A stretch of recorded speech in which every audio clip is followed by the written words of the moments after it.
我退休之後有啲剩餘嘅資金啦，咁我就諗下可以有乜嘢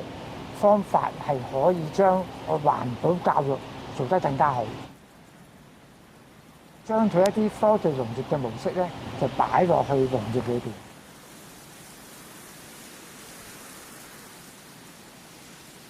香港農業係內地係供應大國，香港嘅農業內地入口係98%，本地嘅農業只係佔0.2%嘅。我諗下，不如用香港嘅模式去經營水耕，香港人、香港菜。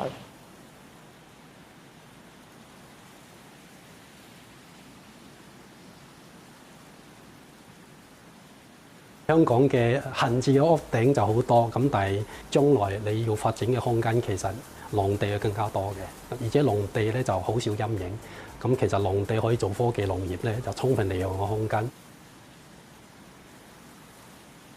發嘅電咧就可以俾溫室大棚入邊去愛嚟用嘅，控制佢棚入邊嘅空氣啊、水啊、溫度同埋燈光，咁所以咧太陽能發電係非常之好嘅。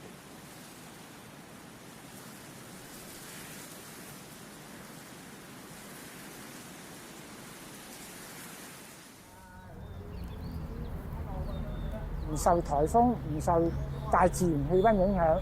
令到農業嘅生存空間係更加係 flexible 一啲。安裝呢一種水面嘅太陽能發電系統係冇任何環境污染，佢可以好好咁樣運用我哋而家呢個水面嘅一個空間，去進行一個太陽能系統上網電嘅一個收益。